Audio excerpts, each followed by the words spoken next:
नमस्कार प्यारे मित्रों, स्वागत है आपका अपने परिवार देवेंद्र शर्मा मैथमेटिक्स पर। साथियों, खबर आपने देख ली होगी, हमने टेलीग्राम पर भी डाली थी कि जो परिणाम है, पहले कहा गया था कि आपका अप्रैल माह के अंत तक आ जाएगा और अब जो कहा जा रहा है कि 77,000 जो आपत्तियां आई हैं, उन आपत्तियों की वजह से जो परिणाम है अब मई माह में आएगा। और जो स्टूडेंट हैं, जो विद्यार्थी हैं, वो चाहते हैं कि आचार संहिता से पहले पहले जो है उनकी नियुक्ति हो जाए और जल्दी से जो परिणाम आके उनके घरों में खुशी आए। इस वीडियो में हम जो बात करने वाले हैं, इन आपत्तियों के प्रभावों पर बात करने वाले हैं कि क्या इन आपत्तियों की वजह से कुछ प्रश्नों में, कुछ अंकों में बदलाव हो सकते हैं और क्या क्या बदलाव इसमें हो सकते हैं। इन सभी चीजों पर हम अच्छे से जो है चर्चा करेंगे। तो आप सभी साथी लगातार जुड़े रहें, एक एक बात पर, एक एक पॉइंट पर हम जो है चर्चा करने वाले हैं। सबसे पहले मैं आपको बता दूं कि देखिए, आपत्तियां लगी हैं और 77,000 जो है आपत्तियां लगी हैं। इस वजह से जो है दिक्कत आ रही है और इन आपत्तियों की वजह से हो सकता है कि जो बोर्ड जो है वो प्रश्नों में बदलाव कर ले या फिर अपने ऑप्शन में बदलाव कर ले, या फिर हो सकता है कि दो प्रश्नों के एक प्रश्न के दो उत्तर मान ले। तो कई सारी चीजें हैं, भाषा से संबंधित भी कुछ जो है बदलाव हो सकते हैं, तो वो भी मैं आपको बताऊंगा। चलिए सबसे पहले बात करता हूं कि देखिए, मान के चलिए कोई प्रश्न है, प्रश्न के जो है ऐसा है कि एक प्रश्न है, उसके दो उत्तर है ना। तो उसमें क्या हो सकता है, तो दोनों उत्तर हैं तो उसमें एक चीज तो हो सकती है भाई, दोनों उत्तर माने जाएं, दोनों उत्तर सही मान लिए जाएं। एक तो ये हो सकता है, दूसरा उसमें बोनस भी दे दिया जाए। लेकिन याद रखिए कि दोनों उत्तर मानने वाली चीज जो है वो आरपीएससी में और इनमें तो चलती रहती है। अधीनस्थ बोर्ड जो अधिकतर क्या है, बोनस ही देता है। अधीनस्थ बोर्ड जो है वो अधिकतर बोनस ही देता है। एक तो ये हमारी कंडीशन होती है।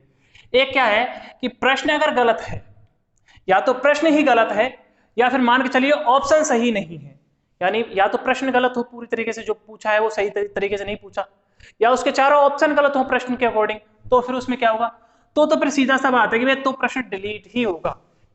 तो प्रश्न डिलीट ही करना पड़ेगा उनको वहां पर जो है आपके लिए, अगर यहाँ पर ऑप्शन, चारों ऑप्शन गलत हैं या फिर अगर प्रश्न गलत है। ये अधिकतर जो है अधीनस्थ बोर्ड में होता आया है।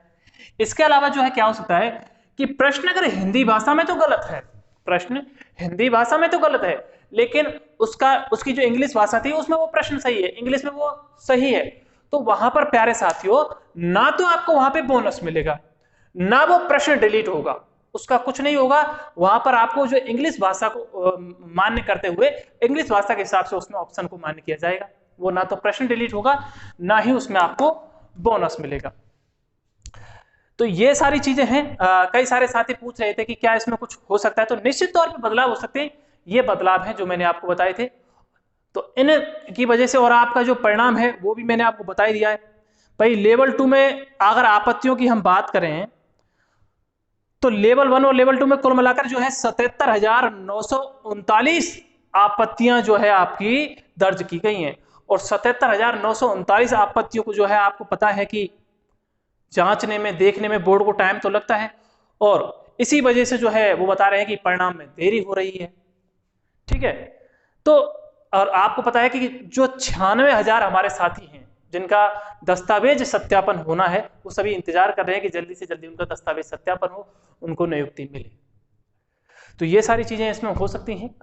हम भी कोशिश करेंगे कि जो है सारी चीजों का निस्तारण होकर जल्दी से जल्दी जो है परिणाम जारी हो। इसके अलावा इस भर्ती में हम पदों की संख्या को बढ़ाने के लिए भी लगातार मांग कर रहे हैं, और नई शिक्षक भर्तियां आए इसके लिए भी हम मांग कर रहे हैं। 1 लाख जो हमारे भर्तियां हैं उनका विभागवार वर्गीकरण जारी हो, उसके लिए भी मांग कर रहे हैं। संस्कृत शिक्षा विभाग की भर्ती के लिए आप लोगों को पता ही, हम लोग मिलकर आ चुके हैं, और उसके लिए भी हम बोर्ड निदेशक महोदय ने कहा था कि इसी साल जो है इसकी परीक्षा होगी। तो आज का ये वीडियो आप लोगों के लिए कुछ चीजें समझाने के लिए था। अगर आपके फिर भी कोई प्रश्न हो तो आप कमेंट सेक्शन में पूछ सकते हैं। मिलते हैं आपसे एक नए वीडियो के साथ। जय हिंद।